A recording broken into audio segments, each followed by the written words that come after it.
This is FCTV, fan-controlled television. Programs created and produced for the fans, by the fans, of fan-controlled sports and entertainment. As always, power to the fans. And now, it's time for the show!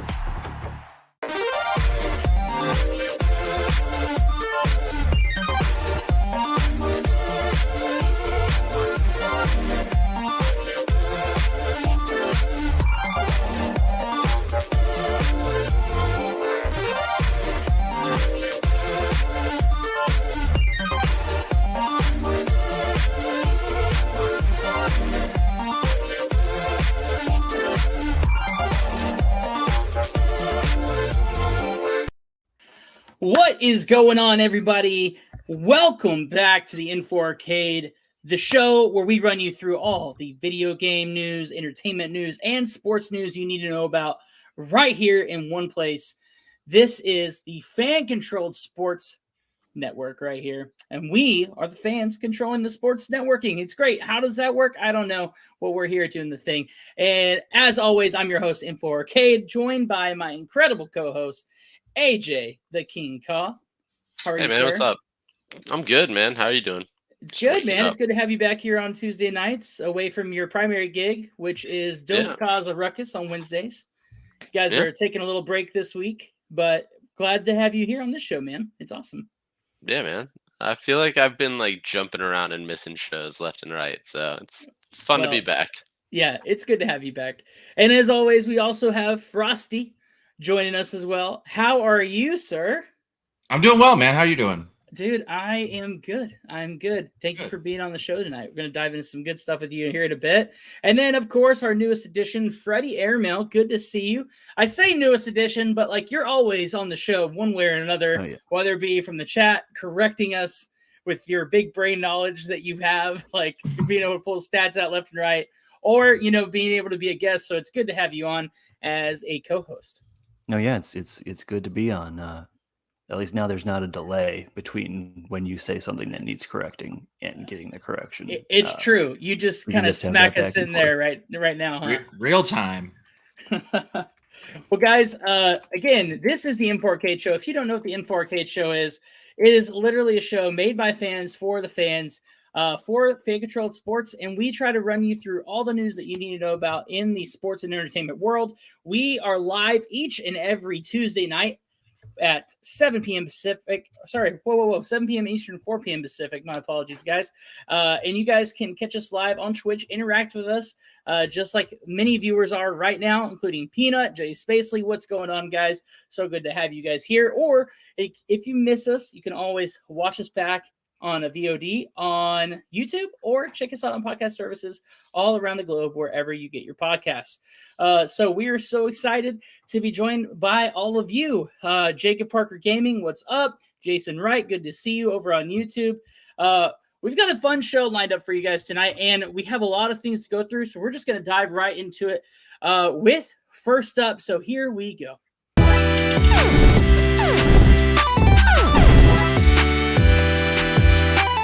To go. All right, let's go with this. It is set. The finals are set. We've been talking about this. I feel like it's been weeks and weeks and weeks talking about speculation around the NBA finals, the NBA playoffs, who is going to make it, and we finally have the answer we've been looking for, although quite the journey to get to this result. Last week on the show, I was certain that this was the matchup we were going to get. I had no idea it was going to go the distance that it did. We are talking about the Miami Heat defeating the Milwaukee Bucks to take on the Nuggets, who defeated the Lakers in the Western Conference Finals. Last week, both of these teams had a commanding 3-0 lead over their opponents. Nuggets ended up going in a 5-game series. They ended up clinching it in a gentleman's sweep. But for the Heat, it looked like it was going to be a straight sweep. It looked like it was a done deal. It was going to be 4-0. But after game 3, they go into game 4, and something happened over in Boston. The Celtics turned it on. The Celtics just lit up the Heat. No pun intended. They went all the way to game 7.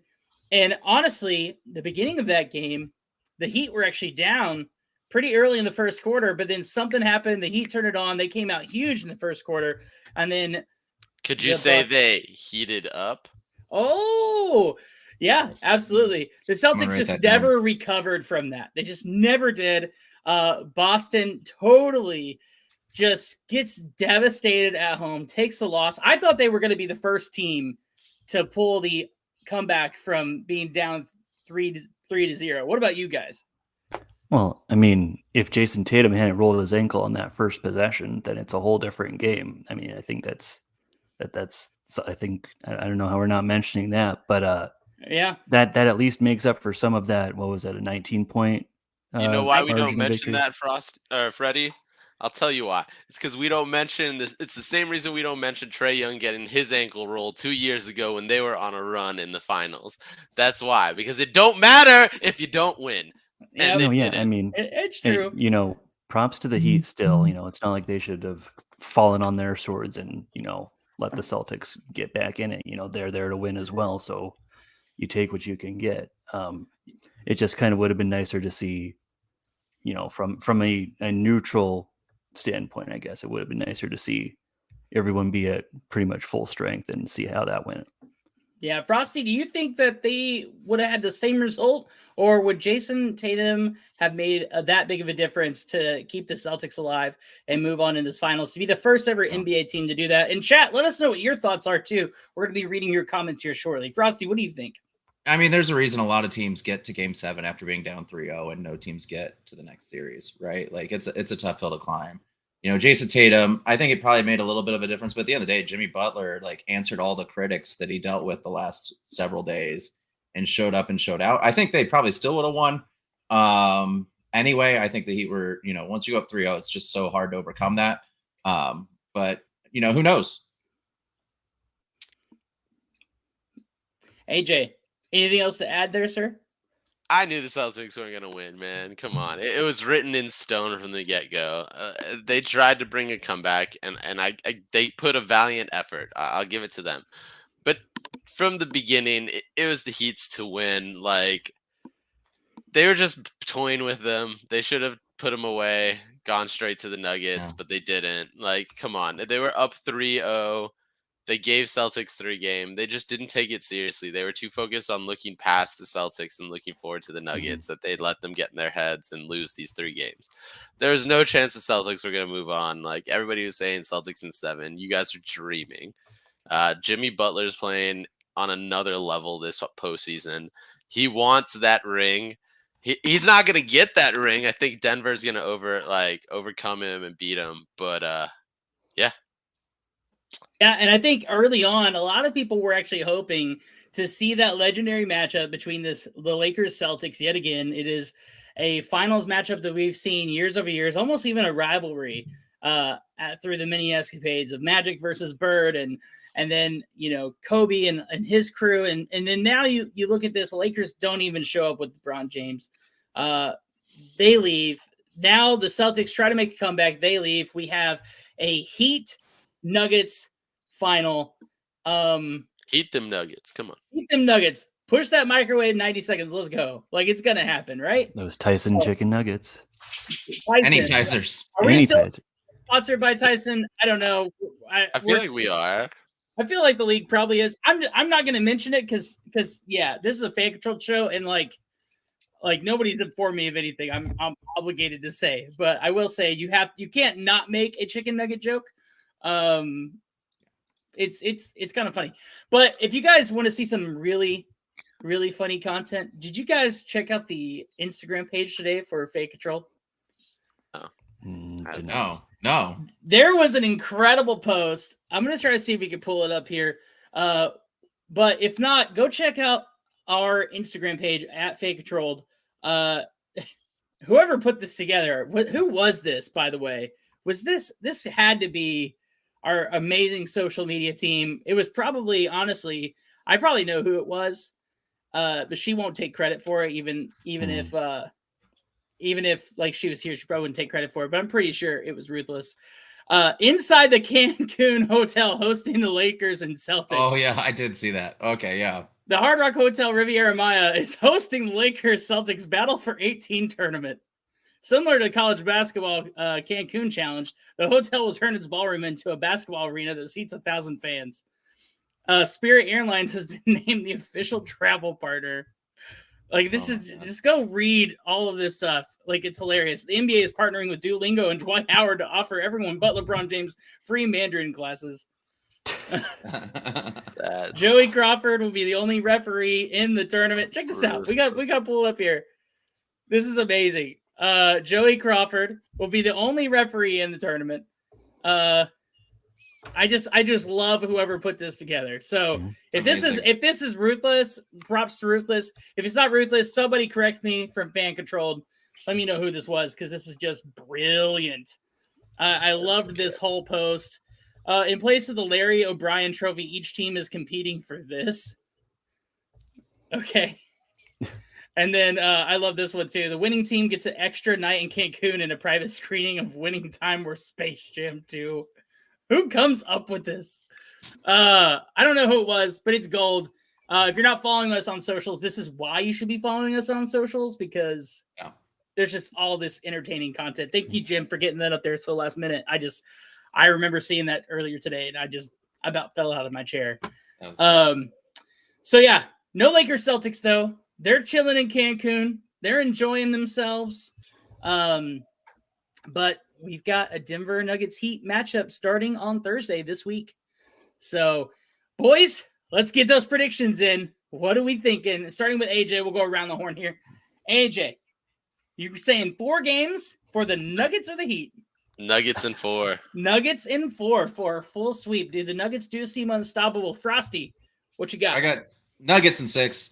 Nuggets in 6. You're saying the Heat are putting up a fight, but the Nuggets are going to find gold in 6. Okay, Freddie Airmail, what about you? I'm in the middle. I'm going to say Nuggets in 5. Nuggets in 5? All right. Well, man, I might be the only one to disagree. I think the Heat are going to pull it off. I think they're going to go distance, but it's going to be in 6 games. That's my No guess. way. Bold take. I like it. Bold. It is a bold take. I'll probably be wrong. I don't care. But if I'm right and I'm the only one that's right, like that's just Look. that's I'm just still out. sticking with my Suns pick. I think the Suns can make it. It's not The so Suns- late. The Suns- Suns in 4. Suns in 4. Suns in 4. You're gonna have to go get Kevin Durant to get off his surfboard and out of his swim trunks and back onto a court. Let's go to the chat real quick just to see kind of what the reaction is here. Jay's basically saying Tatum will bring home a ring one day. Oh, I don't know, man. Boykin disagrees with you. He says Tatum is mid. That's what he says. Let's see. I don't think Brown is going to be a Celtics next season. Really? You think he's going to be gone? I think he's going to be gone. He's been. Did you notice the hat he was wearing in his post-conference interviews? Did you see what player, opposing player, mind you, he hugged the longest in the postseason? Are you doing like some like King Kong conspiracy stuff right now? I'm just saying. He is an Atlanta native. He wore Hey. a lot of Braves stuff in That would be crazy. I will say that would be crazy. And honestly, the Hawks, man, like they did show a pretty promising run right there in the play-in tournament, but we'll just see what happens here. Going back to comments real quick. Peanuts saying the Nuggets in 5. Jason Wright says the Bucks in 12. Yeah, that's how it works. Could be. 12 years. 12 years.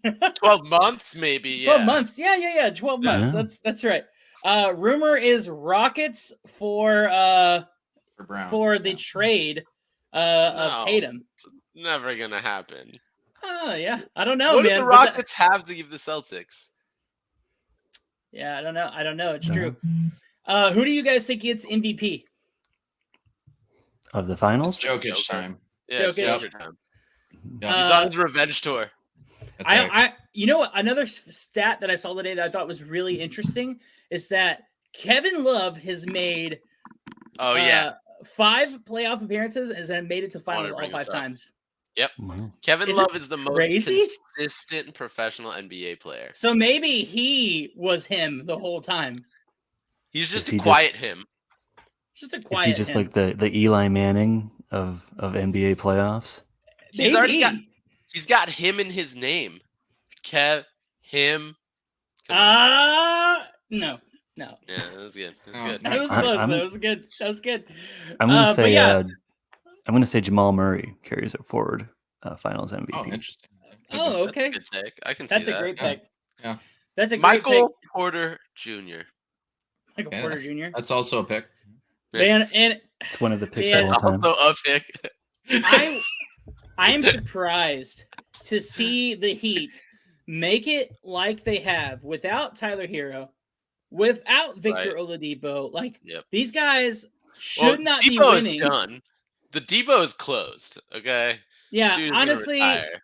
I think Yeah, with that, unfortunately, probably. dude, it's sad, dude. It really Yeah. is sad. But if the Heat do pull out a win, like it's sad that he couldn't participate in that finals to help a But a win. good way for him to But end. yeah, for sure. Get the ring.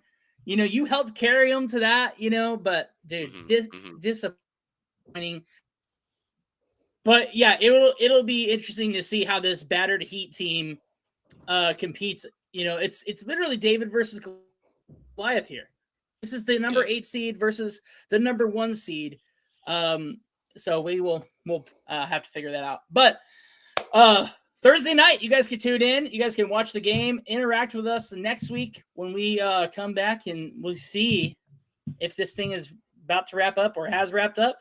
I don't know what the schedule is. Like, I think they're doing one day on, 1 day off, right? So it'd be Thursday, Saturday, Monday. So no, they won't be wrapped up by Tuesday. They'll have 3 games under their belt. Next Tuesday, they'll have 2 games under their belt, it looks like. 2? Okay. With game 3 being on the 7th. Okay, gotcha. Good to know. Thanks, Freddie, for looking at that. So we'll have 2 games to kind of get a better picture of this by next week, and we'll see if anybody changes their tune. But right now, it looks like I think no matter what, even if it is a sweep, it's going to be competitive. It's going to be close games, is what I'm thinking. The way the Heat have been playing, aside from these last few games against the Celtics, they've been pretty ferocious. Not going to lie. All right, moving on to the rest of our sports topics for the night, guys. This one I absolutely loved. I saw this today. I wanted to talk about it because it's bigger than sports. It's bigger than the sport it is. It's bigger than baseball itself. Because this isn't a winning victory as well, and that was Liam Hendriks takes the mound for the first time. He's a White Sox pitcher. He takes the mound for the first time after his battle with stage 4 non-Hodgkin's lymphoma cancer that he's been battling. Man, it's so cool to hear stories where guys over cancer, stage 4 cancer, which is literally known to take the lives of people. To see a guy like Liam Hendriks, you battle it, go through chemotherapy, come back in April saying that he is cancer-free, to go through rehab, to get back on the field just about a month and a half later, I think is absolutely astonishing. It's a huge triumph. Man, he steps up to the mound, and the dude fires a 97 mile per hour fastball. He didn't just right down the middle. He didn't miss a beat. What do you guys think about that story? Do you guys have any thoughts to take on this whole ordeal? Sorry, Freddie. The crazy thing is for me is that he was only diagnosed, I think, in January.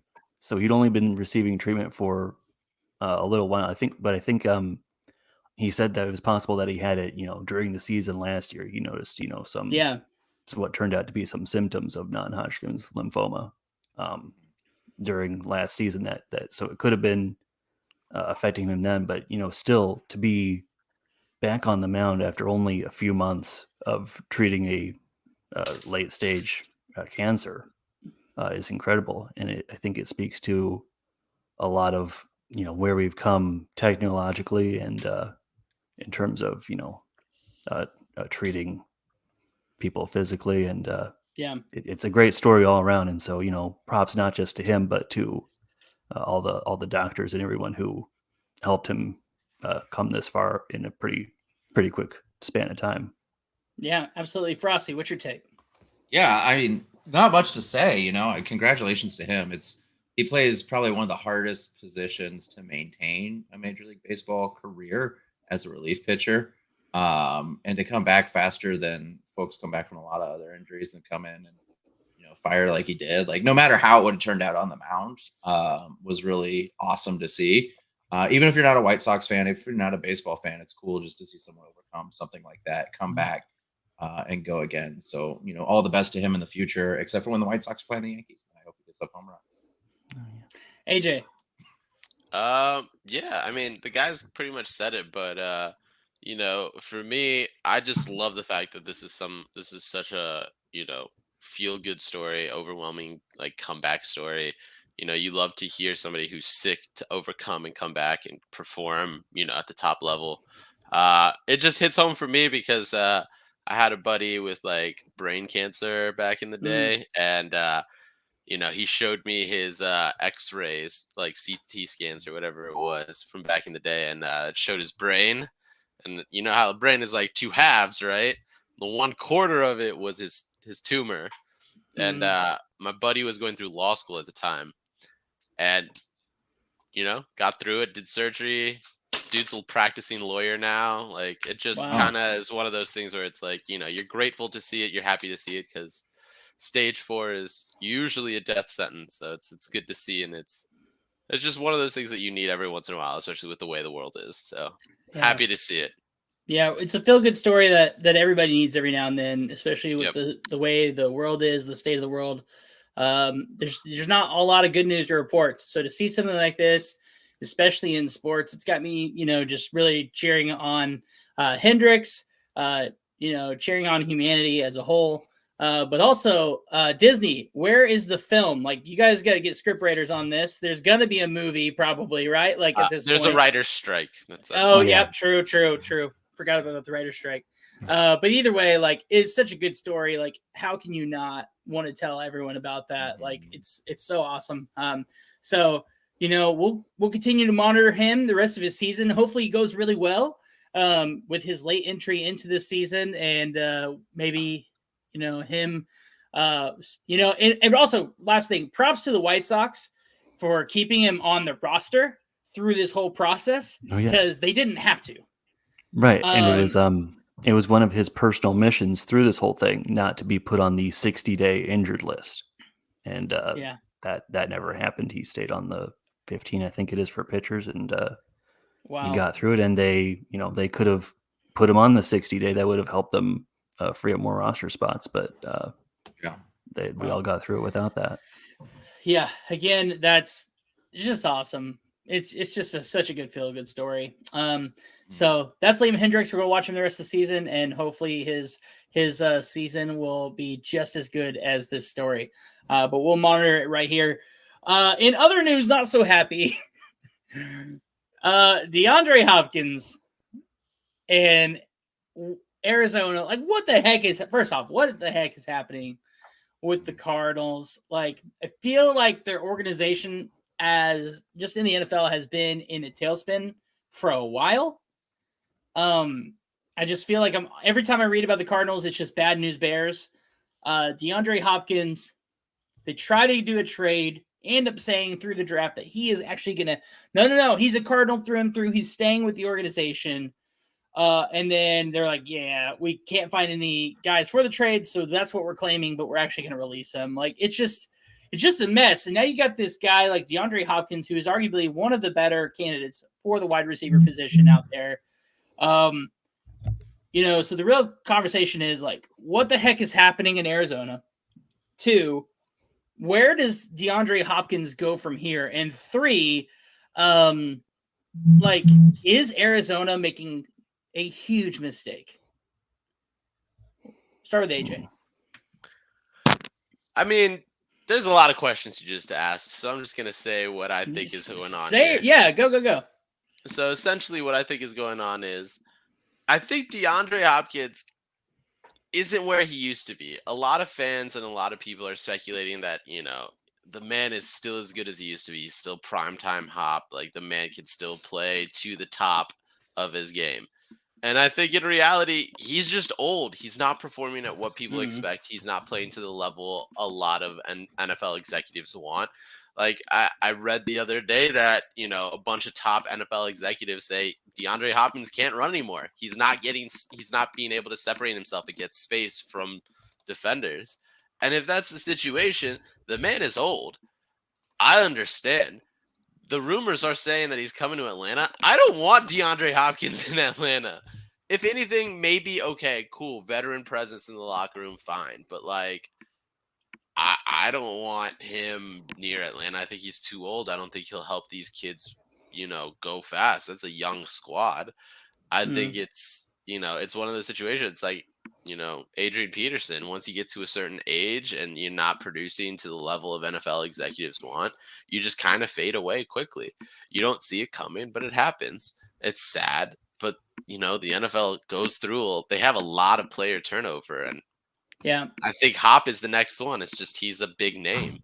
Just like Julio Jones, man. Julio Jones is another level on that caliber that he's probably not going to be able to sign anywhere this next season. It's sad to say and sad to see. Like, I'd love for Julio Jones to come back over DeAndre Hopkins, but one can only wish. But those two to me are in the same caliber and same level, and they're gonna probably quietly fade away this season. Yeah, I feel like personally they're going to come back with like those veteran minimum style contracts where it's just like, hey, we're here to play. Like that's it. Those big contracts, those big high dollar contracts they're chasing, I just don't know if those are as realistic anymore for these guys. But look at teams that are looking for these high caliber, high leadership wide receivers, right? That are trying to make a push for the championship. Baltimore, New York, the Jets, like they are pulling out the stops trying to get a nice receiver core for their quarterbacks. And so do you think that's a good landing spot for a guy like DeAndre Hopkins? I got a great landing spot for him. It's called the Bored Ape Football Club. Him and Julio Jones need to link Let's up. go. Yep. Come play in the FCF next season. That's what I said. That'd be amazing. Freddie Airmail, what about you, my friend? Hey, as long as the Apes don't take Antonio Brown, I'm good. He has his own team he has to deal with. So yeah, I don't know if that's gonna happen. And we've seen how he's dealing with that team. But we talked about that last week on the show.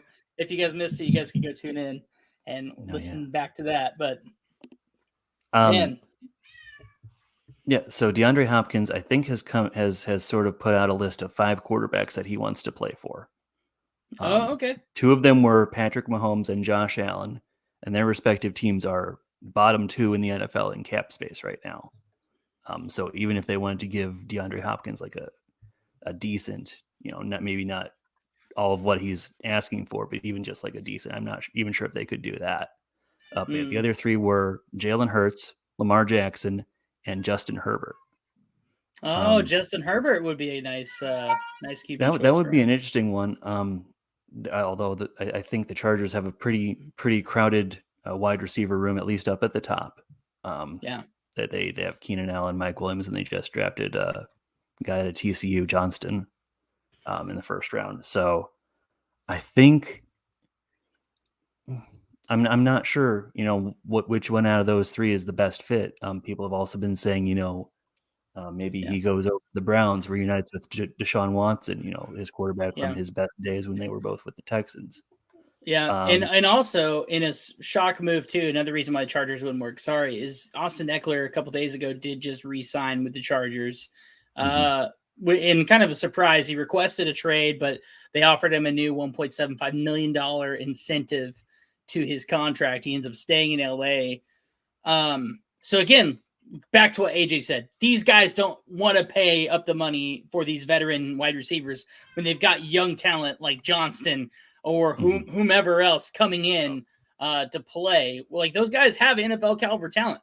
And they're fast, man. Like some of these receivers are pulling 4.2, 4.3, 40s. So like it's insane. And I don't know if guys,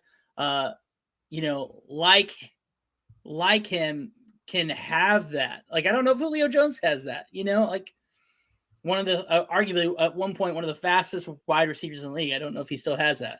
Now, somebody who does still have that is T.O. Why? I don't know, but that's another story for another Come time. prove it on the Board 8 football squad. Yeah, that's right. Come back. As an owner, I invite you Invite you. to play on my team. Come along. Frosty, what do you think is the answer for Yeah, Hopkins? I think Hopkins is still productive. I don't know that it's coming down to money for him. Honestly, Arizona, I have no idea what the heck they're doing. What was it, 2 or 3 years ago? They Yeah. looked like a team that was going to be competing for Super Bowls. And now they've just pulled the plug and completely decided to start over is what it looks like. Yeah. And they're, I guess, you're in a really tough division, so you got to make some choices. I think he's going to end up on the Chiefs. I think he's going to end up on the Bills. He's going to go be a role player on a contender. He's going to hunt for that ring and go out in the sunset as a player. I think he actually, the thing is, whenever a team, I'm a Rams fan, so I can speak from experience on this. Whenever a team needs money, they can put room under that salary cap rate to work it. So if they need to, they will. I don't think he's going to probably get a really incentive contract. It's going to have all kinds of statistical upside, but he'll probably get a pretty low base salary and go from there. That's what I think. So I think he'll probably Kansas City. Kansas City was the team that tried the hardest to get him in a trade, and it fell apart at the last second. I think there's mutual. That's what I heard. Yeah, and two, like if they weren't able to get him through a trade, like now he's a free agent. So at this point, he's just like, I just want to play somewhere. Like, and the money's different, right? He had a contract in Kansas I don't City, care about the dollars and cents. I don't care about the dollars and cents that benefit my previous organization. Screw them. They just released me. I want to get my money, get my bag, and I want to get playing time. Like, that's what it comes down to for these guys. Like, they're not looking for the organization to try to make things work. It's like, let me work. That's what it comes down to. And getting released out of his contract, I'm sure he gets paid by the Cardinals still. You know what I mean? There's a lot of money coming out of that. He had a big time contract. Right. So they took a pretty big cap hit from releasing him when they did. But ultimately I think maybe it's better for all parties that he's out of that old contract and that he has to go work out a new contract with whoever ends up wanting or needing him. And for the Cardinals probably could have been taking on a decent amount of that contract, even if they had dealt him and he was still on that contract. They probably would have been accounting for a lot of that anyway. But it sounds like this can work out. Hopefully for Hopkins, it does. Before we move on to our next topic, one thing that Peanut actually brought up in the chat is, like, I think the Cards have been in tailspin since Kyler Murray decided he was more focused on Call of Duty than he was touchdowns. I love that. That's such a great call out and burn of Kyler Murray. It is funny. I don't know if you ever noticed this, but like his stats at the beginning of the season are really great, and then usually around October, November, when a new Call of Duty launches, like you check year over year, his stats start to decline like mid-October to like through December. It's weird, but the only phenomenon here is that Call of Duty is releasing around those timeframes every single time. So it is really interesting to see that. That said, final question before we move on to the next topic. Do you think Kyler Murray is part of is the problem in Arizona, or do you think he goes deeper than that? Anyone can take it. I don't think he's the problem, but I don't think we're seeing that he's worth the number one overall pick that he was. And it's going to be tough now that he might not see the field until October, November with the injury he had last year. So it's going to be interesting to see where the Cardinals are, at the start of the season. If he's not ready, who do they turn to?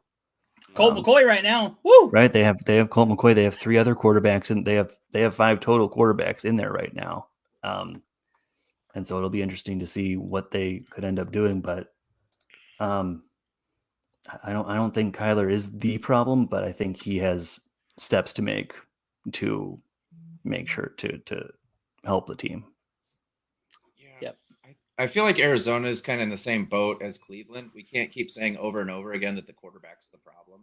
Yeah. Right. Like at some point, like you have to realize that a history outside of a couple of good years with Kurt Warner, and maybe one with Jake Plummer, the history of the Arizona Cardinals is pretty bad. Right. And so I think it goes much deeper than Kyler, taking.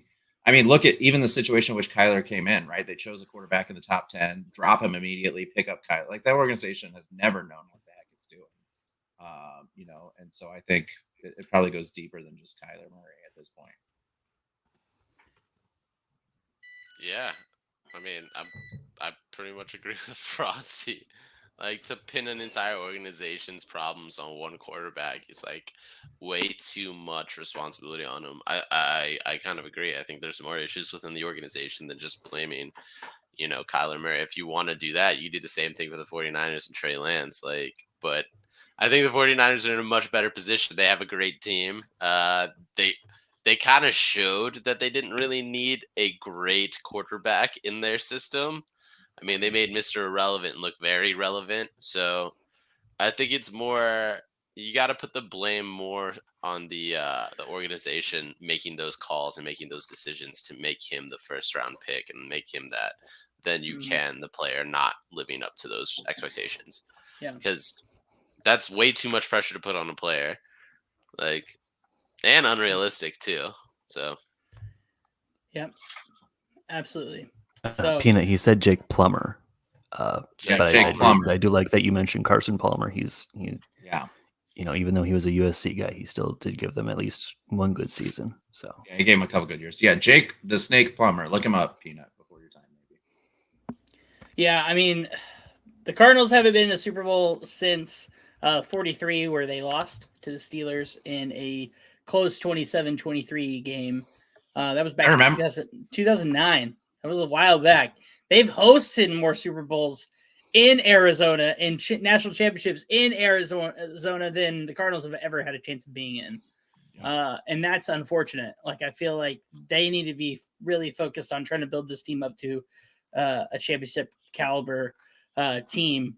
And later, stay tuned because we're going to talk more about Arizona sports here at the end of the show. But we're going to continue on right now with this crazy topic. We're going across the great pond here over to Premier League soccer because this is just insane. This week wrapped up the end of the season. And if you don't know anything about Premier League soccer, this is one of my favorite things I think really keeps every single game interesting, and that is relegation. If you're in the bottom 3 teams of your league, you get relegated to the lower league. So, for example, if you play Major League Baseball, if you were the last 3 teams to place, like the bottom 3 teams to place in Major League Baseball, you would basically get demoted down to AAA, and then the top 3 teams of AAA baseball would get promoted up to the major leagues.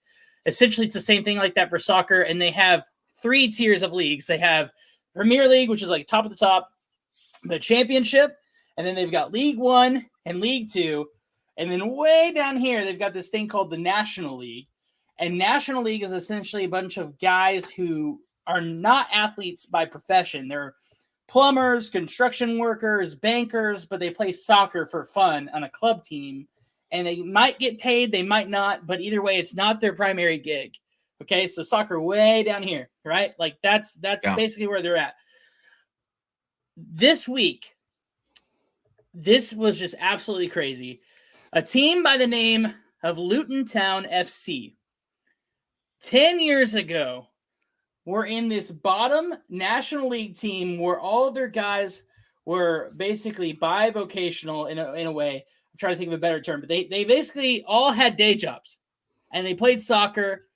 Well, then they worked their way up. They got promoted. In order to get promoted, you have to place in the top 3 team. Like, basically, you have to be in first, second, or third place of your league to get promoted up to the next league. Well, they made it to League 2. They made it to League 1. They made it to the championship, and they were in a playoff match the other day. They won in a penalty shootout, and now Luton FC, after 10 years, 10 years ago, being in a league that basically is like bottom of the totem pole, they've now made it to the Premier League, which is just absolutely astonishing. And this is a huge deal. And I'm going to show some photos here, okay, just to show you like how small of a community team like Luton Town FC is. This is just insane. The first picture I'm going to show you is of a stadium. Let's pull up that second picture if we can, Jim. This is the second picture. No, the first picture. This is the first picture. This is Luton Town FC. That's fine. Either way is fine. This second picture, if it pulls up, you see this stadium? Do you guys know what that is? No. It's a high school. That is a high school football stadium in Allen, Texas. Yep, I was The going to say. Allen Texas. Eagles. Look at Yeah. how beautiful that stadium is. Look at the cars filling the parking lot. Now, this is Luton FC's stadium. Pull up picture number 1. Absolutely crazy. The Like, stark difference. Yeah. this is Surrounded by Luton houses. FC. They literally crammed a stadium where they could, and they built up everything. Like, this is just absolutely astonishing. A team this small, of this budget, of this caliber, has been able to battle their way up from the National League to League 2, League 1, then the EFL Championship, and now they're in the Premier League. Guys, if we want to talk about David and Goliath with the NBA Finals, this is going to be David and Goliath for these guys. I don't know how long they're going to stay in the Premier League because, again, they got to stay out of that 18th, 19th, and 20th position because there's only 20 teams in the league. But, like, this whole story is just absolutely bonkers to me. Like, and again, I think this is why we need some kind of relegation system in, like, American football, like with the NFL, the XFL, USFL, FCF. Like, that'd be insane because you'd have stuff like this. But at the same time, like, I don't know. This is just too crazy of a story to see this. Like, what do you guys have any thoughts on this? And, I don't know if anyone, do any of y'all watch Wrexham? Welcome to Wrexham. Yes. Yeah, Yes. so it's the same story. So those of you that don't watch, Rob McElhenney, the actor on Always Sunny, and Ryan Reynolds. Ryan Reynolds bought a National League team 2 years ago. They just got promoted as well, but like they're putting a ton of money behind this team, right? They got Ben Foster to come out of retirement and be their goalkeeper for the rest of this year. It reminds me of that, like the problem they're gonna face. Like, congratulations to them, first of all. Like, Yeah. but I guarantee very few players, if any, on that National League team are on this team anymore. Yeah, right. But well, you got to think about this. So, what you just described, Wrexham, which they are becoming a national like phenomenon in the United States because of who their owners are, and like people follow them here in the United States because of that. And there's a documentary on FX that people can watch. It's crazy. And they're in the National League. They just got promoted to League 2.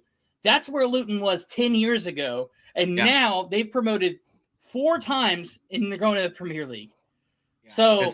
It's crazy. I don't know how they compete. Like the problem in the Premier League, right, is that money really talks. What like world football stars are you going to get to come to play in that stadium? Especially when you look at like the new power player in soccer, in my opinion, Saudi Arabia, who is like spending way overpaying people to come. Like it's going to be tough. I'm going to root for them because it's an awesome story. It's amazing. It's going to be hard for them not to get bounced next year. Oh, for sure. I think just making it where they are is a feat in itself. This is like a community college playing their way up to D1 and joining the SEC. Like that's what this is like. Like, you know, it's absolutely insane. You know, props to their success. I don't see how they stay up. Freddie, what do you got to say? It looks like you're about to say. And I think that's kind of why I'm mostly against introducing promotion and relegation into American major sports. I think most of these sports are set up in a way where teams are supposed to, you know, with the draft and all that, teams have mechanisms by which they can acquire good players for almost nothing, at least initially. Whereas with the Premier League and with other things internationally, it's about the big teams at the top, you know, whether it's top 4 in the 2000s or the big 6 in the 2010s. This stuff in the Premier League is not a solution for parity. It's a solution for, you know, getting you to maybe pay attention to some of those teams that really, you know, don't have anyone playing for them. Whereas over here in all our major sports, we have different ways of acquiring players. And so I don't think it would necessarily add anything to us. AJ, any final thoughts on this crazy promotion? I mean, I think it'd be cool to see it in football, but like, you know, It's never going to happen because NFL Oh, won't no. let it happen. Yeah. It's great to see little teams, move on and not get Yeah. relegated. It's cool to see them move up. I think, the Wrexham documentary series is going to get a lot of people excited, especially now that they actually win up a league. That season 2 is going to be interesting to watch because we all know the ending. Yeah. Yeah. But yeah, I think it's just good for soccer. I think, there's always that argument that if the United States cared about soccer, we'd be the best country in the world. Because we'd have LeBron James, Derrick Henry, and all these other great athletes playing soccer instead of football and basketball. Hopefully we get to there at some point. Till then, all I can do is just hope that soccer gets loved more and more. So Yeah, I'm cool with it. Yeah. BC Lions said, imagine if the Vancouver Whitecaps wins a road game this year in MLS. Dude, not against my St. Louis City SC. Like, they just dominated the Whitecaps. Sorry, I've got to rub that in. Talk about unrealistic. Yeah. Yeah. But, okay, so for you guys that have been following Wrexham, just real quick, do you guys see this kind of thing being potential for Wrexham to be able to get there? Do you think that they're going to be able to make it all the way to the Premier League like Luton Town FC? I mean, now I feel like it even feels more possible. Like it's actually possible. It's not just a dream anymore because somebody else has done it. But do you guys think Wrexham will have that kind of success? I mean, yeah, I do. They have enough money to throw at it. Why not? They got the bankroll. They do have the bankroll, so Do another Deadpool movie and you can buy a new roster. yeah, exactly. Pretty much, that's all they have to do. Yeah.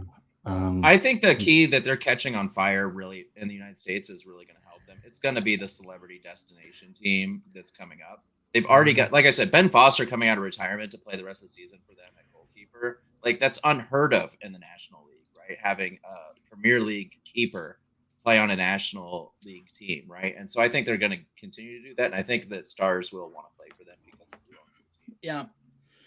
Awesome. All right. Well, let's move over to entertainment news real quick. We've got two real quick categories in the entertainment news area before we get to our boss battle for the night. The first one being in soccer as well. I saw BC Lions said up Ted Lasso. So I want to bring this up. Ted Lasso's season 3/series finale is airing tonight at 9 p.m. Eastern. And so, and all of tomorrow. So, make sure if you haven't, you guys tune in for that. I think this season has been very, very interesting. I don't want to get into too many details because I know Frosty's been waiting for this day so he can binge through the whole thing. I couldn't wait. I'm halfway through already. Oh, you are? You couldn't wait? I couldn't do it. I couldn't do it. It's been interesting. It hasn't been my favorite season. I feel like the final, last 2 episodes, the last 2 weeks have been kind of redemptive for it in this season because it's kind of gone all over the place. In my opinion, the first season was by far the best. Second, not that far behind, but this season just kind of it got a little chaotic, and I feel like it's starting to get back to its true form in these last final 2 or 3 episodes. And so I'm interested to see how they handle the series finale tonight. But that's taking place kind of crazy because I felt like this show was a huge hit, honestly, for Apple TV. So I'm kind of surprised to see them shut it down after 3 seasons. What are your thoughts? Do you guys think they do a spinoff out of this? Do you think that there's no way that this is the final season, that they're going to do more in the future? What do you guys think this looks like for Apple TV with this being such a dynamic product? I'm shocked that you said that this is the last season. I didn't know that this is the last season. So if they don't do a spinoff, I think that'll be shocking. Personally, for me, I've been playing the new FIFA game a lot just because you can play as Ted Lasso and play with the characters. It's amazing. I saw that this weekend and I was like, I have FIFA 23. Let me see if I can do this. Yeah. And I did. First thing I did was I bought Ronaldo and brought him to Richmond FC. That's great. I have been dominating too. Yeah. It's been great. Naturally. So it's one of those things where it's had such an impact on society. LeBron James is wearing, Richmond FC merch. They're referencing, a lot of big social impacting issues that have happened across the world. Also, fun fact, if you guys don't know, the reason why a lot of people love this show, the showrunner and creator behind it is also the creator of a great TV show, my favorite TV show, Scrubs. Oh yeah, I can totally see that. Yep. Yeah, so there's a lot of ties in. There's a lot of similarities. So if you liked Ted Lasso, didn't get enough Ted Lasso, go check out Scrubs. Another great show. There's 9 seasons of it. You can get your fill. Yeah, so I just love it. I'm very surprised, but that's kind of a Bill Lawrence thing to do, is end it on a high note. That kind of happened with Scrubs. There was a very good organic ending, and then Disney, who ended up buying the IP of Scrubs, decided to keep it going a little longer than it should have. Yep. So, I know what you're talking about. They did that weird additional season. I think it was med students. Yeah, I don't know. It's weird. Yeah. Yeah. So I think Bill Lawrence has a knack of knowing when the proper time is to end a show. But I don't know. I see Apple TV trying to make more money off of it and making a spinoff. Yeah, totally. And it really will come down to how they end the show, with the finale. But again, we'll have they're to wrapping see. it up too quickly. It does. But also it doesn't, because I feel like they've been while they are covering a lot of different issues in this season, I feel like they're doing a lot of things that maybe aren't necessarily true to those characters. Per se, if you look at those characters in season 1, season 2, some of the changes or dynamics that they've done to some characters, I wouldn't have pictured that to be of that character, and that's fine. But it's sometimes some things feel like a little bit of a reach, and it's okay, where are we going with this? And I feel like it kind of loses some things. Some things are on a 90-mile-per-hour run to the finish. You're no, slow down. And other things, it's wait, why are we taking this weird left turn over here? How does this get back to the main plot? And so that's kind of been my whole thing with the season. It's kind of done all these different interweaving arcs rather than this need to well, we got to do this well and we got to do it all together. That's been my only thing. But we will have to see how this finale plays off, how it shapes the rest of the show. And who knows? Maybe we can do a in review episode one of these days for Ted Lasso. We can all do something similar to this and just basically digest it. That'd be sick. I'll have to talk to Makuga about that. But anyway, so yeah, make sure you guys tune into that if you are into it. What are you guys gonna watch after it's over? Because I literally have got nothing right now. How I Met Your Father. Yeah. Okay. Over on Hulu. Yep. Yeah, it's pretty much the only thing that's going on right now. Barry just ended. Succession just ended. And then there's on a writer strike, so there's kind of a hold on so many different projects right now. Anyway. Mm-hmm. Yeah. So get ready for more reality TV. Woo! Vanderpump Rules. Did you guys see they're making a Golden Bachelor? For what? Is he just dipped in gold? No. Is it King Midas? It's elderly people, but The Bachelor. Oh no! Oh, it's a Golden that makes Bachelor. It better. I like that. I like that better. I feel like the drama will be different on that. It would be very different. My question and or maybe not. I guess my concern would be one of those contestants may have a heart attack, or just kind of You don't want to unalive. Give them too much romance. Camera? Well, no, because those social those reality TV shows, they just put a bunch of ridiculous people in a house, take all their phones and outside communication away, and just pump them full of alcohol. It's just flowing alcohol to get as much randomness and chaos as they can. I feel like you can't do that with old people. No, yeah. They're not able to be drunk 24/7.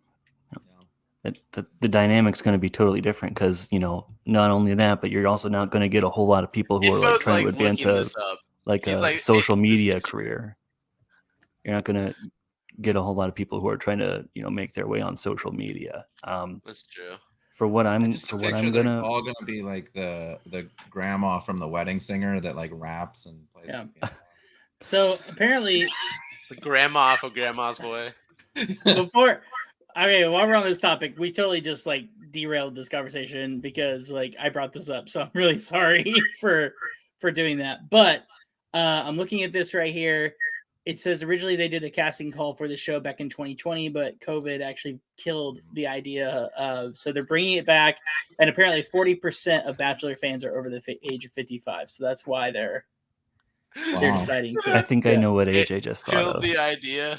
It might have also killed some of the casting pool. The original contestants. Yeah. All right, we probably should move on with that. Let's take a dark I'm sorry. turn real quick. Very dark. You guys are going into my lane of humor, all right? Dark humor. Let's do a U-turn real quick. Summer Games Fest starts next week. This was Summer Games Fest starts next week. All right, E3 is dead. Okay, speaking of dead things, E3 is dead. If you don't know what E3 is, like, okay, Don't worry to learn. Yeah, you don't need to learn about it. It's over. It's dead. E3 is not happening. Summer Games Fest and Jeff Keighley is coming. I'm done with you. Video games are coming back this summer with brand new announcements. 4 games. It starts next week. Apple has a developer conference, and then right after that, it just kind of like spins off into several different groups that are going on. June 5th is the developer keynote for Apple. Then the Guerrilla Collective is June 7th. Summer Game Fest is June 8th, led by Jeff Keighley, and he'll have a lot of game surprises. Devolver Direct is June 8th. Future Game Show June 10th, and then And he's frozen. The suspense is killing me. At least he's not blurry.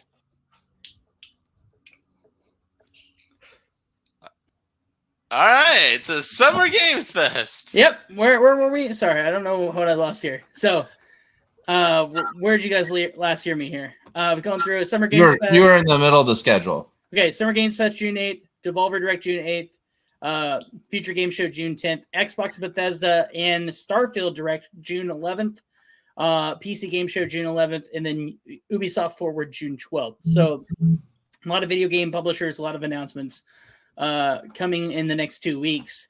Anything you guys are hoping to see for PlayStation, for Xbox? Anything like? I'm excited to see the new Armored Core, just because I feel like that's a staple in every PlayStationer's old school PlayStation. So excited to see that. Yeah, Frosty, what about you? A couple things. I want to see more from Starfield. I'm ready to see more Starfield. I'm ready to see more on the Peanut just mentioned it, but the IndyCar game is coming out this year for the first time, a licensed IndyCar game, which looks cool. And there are rumors in the Nintendo world that we're going to get a follow-up to Mario's Super Sluggers on the Switch. Oh, I love Super Sluggers. I would love to see that happen. So yeah, I'm hoping beyond hope. Super Sluggers was lit. Yes. I will say that the soccer follow-up, Super Strikers was just garbage. Strikers was just garbage this time around. They tried to make it an e-sport and it just didn't work out. You know? Yeah, it's not. But hopefully, if they get back to the roots of Superstar Baseball, like we're in. Tennis and golf have been exciting. They've been really cool. But Strikers was kind of a letdown. Freddie, are you hoping to see anything in particular? Man, I have an Xbox One that I've hardly touched in forever. Same thing with going back to Ted Lasso. I've hardly been watching any serialized fiction lately. It's just been a lot of live, real football for me.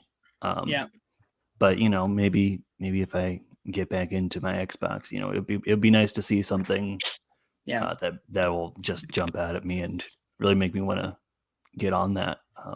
So nothing specific, but I'll keep my eyes open. Peanut mentioned EA college football. Yes, I mean that is in the works. It's set to release for the 2024 season.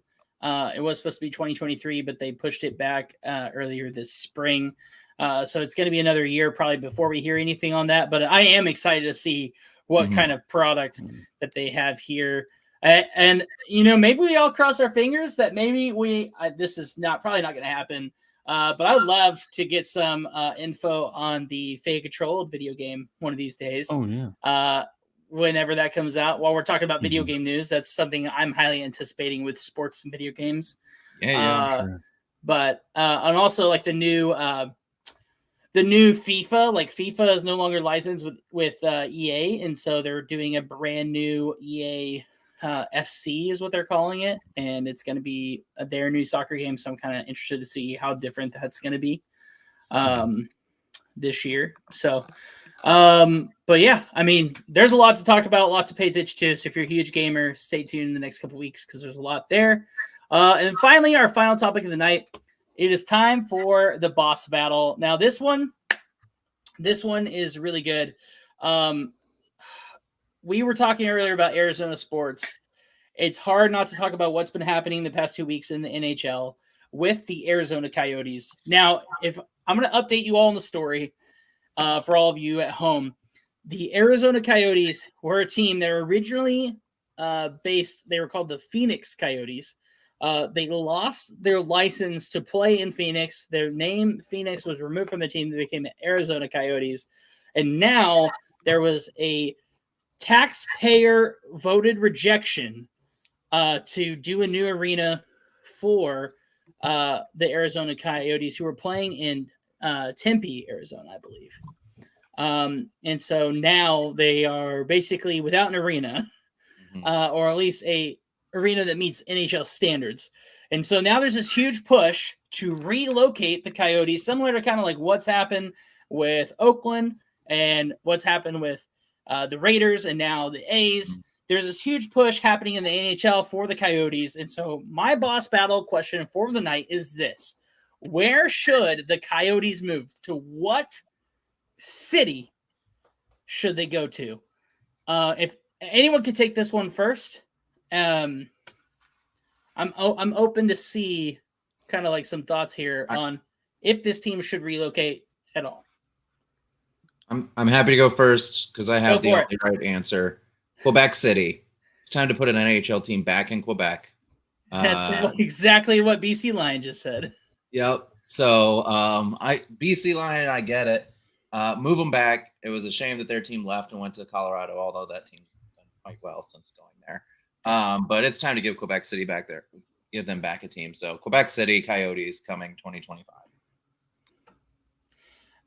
Peanut says, move the Coyotes to my neck of the woods, Richmond, Virginia. Richmond has a like a AA or AAA hockey team here. They have like a pretty decent hockey following, to my understanding. But I don't know if that's going to happen. I don't think it's going to happen. I insist that AJ goes next. Okay, it's insisting. It's going to be Atlanta. They've already called to bring the Thrashers back. It's easier just to bring the Coyotes over and just put on a new brand sticker on them. You think they rebrand it? Yeah, definitely. It's not gonna be the Atlanta Coyotes. It's gonna be the Atlanta Thrashers. They're gonna bring the Thrashers back. They're already building a brand new arena in I think it's for the Hawks, County. right?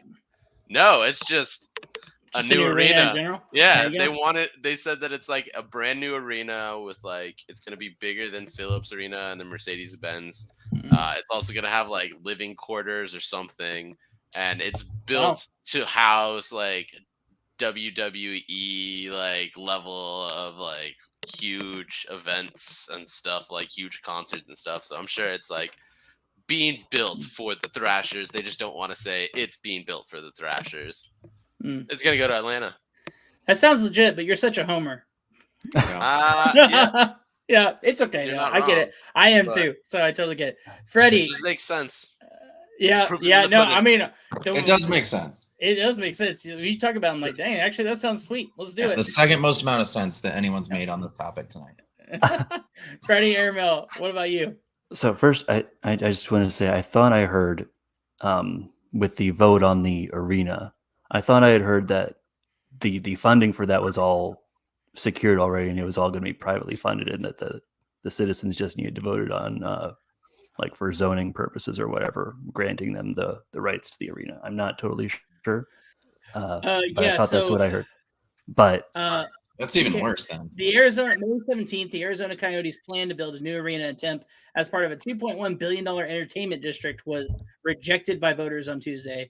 And the team said its future would be evaluated by owners and the NHL in the coming weeks. NHL is terribly disappointed by the results of the public referenda regarding Coyotes arena project in Tempe. And they said we're going to have to review with the Coyotes what the best option is moving forward. They were seeking to build a 16,000 seat arena and an entertainment district on city-owned land at Rio Salado Parkway.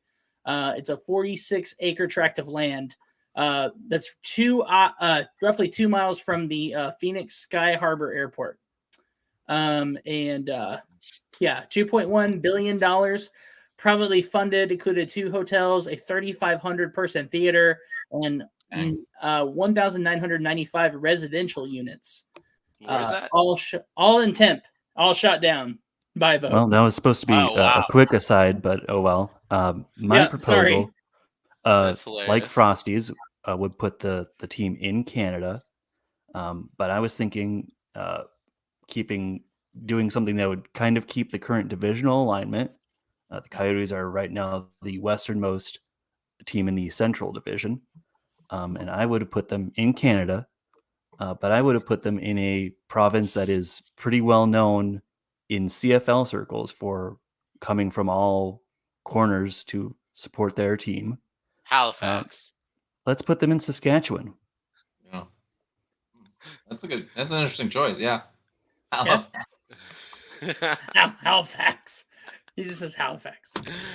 No, to go back to what I was saying, I found the information. It's a $1 billion development in Forsyth County, Georgia, and they're stating that it's going to have 750,000 square feet, state-of-the-art indoor arena, bigger than State Farm, and will have a capacity of more than 18,000 seats. Wow. So just to put in perspective, let's go into Atlanta. When we're talking about seats, talking about 18,000 seats and them trying to get approved for a 19,500 seat arena. Currently, they're playing in Mullet Arena, which is about as redneck as it sounds. Sounds redneck. They are currently committed to play there for 3 seasons with an option for a 4th. But Mullet Arena seats only 5,000 fans. It is the smallest venue in the NHL. Do you get in free if you actually have a mullet? Now, I don't know. But I will say that like part of this is on the Coyotes organization because they haven't won very well. Like their home record is better than their road record. Their home record is 21-15-5. That their road record is 7 wins, 25 losses, and 9 draws. Right. 7 wins on the road. Like, I mean, to only win 28 games and to lose 40, that's rough. And at the end of the day, like, that's why people are in Arizona are voting this down. They're like, we don't care. They're not winning. They're not putting like a winning like team on the ice. So why do we go support them? Why do we care if they're here or not? And that's what I think you're starting to see. Among other factors, probably. Houston, the 4th largest marketing area in the U.S., has basically said that they are already ready to host the Coyotes at Toyota Center in Houston. But Houston Rockets owner Tillman Fertitta, I think is Fertitta, thank you, controls the facility, and that means that any NHL team that plays there would have to be a tenant rather than reaping the benefits of owning the building. They would actually be renting that from the Rockets organization. Salt Lake City has created a lot of buzz with this, but also another team that has been it's been interesting that this was mentioned, but Patrick Mahomes in Kansas City is not just, a world-class like quarterback, Super Bowl winning athlete. He is also a sports team owner. He owns shares in the women's soccer team, the Kansas City Current. He owns shares in the Kansas City Royals, and now he is saying, hey, come to Kansas City. The Kansas City Coyotes don't have to change the name. We fit the culture. We fit the vibe. We would support a hockey team really well here. There's not a hockey team in the Midwest in that area. And so like there is this Blues, huge push but- that he's saying, hey, I would invest in an NHL team, bring them here. So there's lots of different polls. I think the best answer here is, honestly, out of what I've heard tonight, is probably Quebec City. But Atlanta, Quebec City, and Kansas City have all been mentioned, along with Salt Lake City and Houston. So I don't know. I think Kansas City is probably the least likely to happen. I think it's either, to me, it's Atlanta, Quebec City. Those are like the top two for me. I think with Kansas City, they don't have the arena, although I think they would build an arena. I don't think that they don't have the arena right now. And the Blues have such a large team, fan base in Missouri, so I don't know kind of like what the poll would be. Yeah. That's the closest team, I guess, would be the Blues. So I say there's no team in the Midwest. There is the Blues just across the state, so there would be that rivalry, which is cool, but I don't know if it's like you'd be pulling a lot of fans away from the Blues or not pulling any fans at all, and then do you have supporters? And then, I don't know. I don't think they go to Houston with everything that's going on. The Houston Rockets organization has far more to worry about than trying to lease their building to a hockey team. I mean, my reading suggests that Fertitta is looking for someone to use the Toyota Center more than just the Rockets, and so I think he's open to it. It's just a matter of would they be willing to be a do they have the money? Arena? Yeah. Do they have the money to do it? Do they have like the desire to lease it over own? I could see it being like a 2 or 3 year deal to go to temporarily relocate to Houston while they wait for their arena somewhere else to be finished. You know what I mean? Yeah. Because even if they go to Quebec, right, the arena in Atlanta's not done yet. Even if they go to Quebec, they're going to have to get a new arena there, right? They haven't played there in so long. Yeah, and the truth is, there's 32 teams already in the NHL. Mm-hmm. I think there could arguably be 36. But is that too many at that point? You know what I'm saying? Like, I don't know. It's hard to say. Yeah. But we kind of talked about this a little bit last week with the NFL. Like, it feels like there's a need for expansion there. I just don't know if it's going to happen. NHL, same thing. But this is a relocation, so I feel like it's different. So, anyway, awesome, guys. Well, hey, that is the show tonight. Thank you all for hopping on. AJ, Frosty, and Freddie, it's always a good time. Thank you for being here. And everyone else listening and watching at home, thank you so much for tuning in to Info Arcade.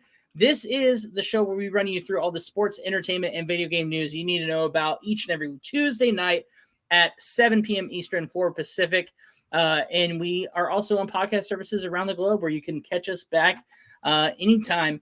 So make sure you have a listen there. Don't forget to check out our other shows.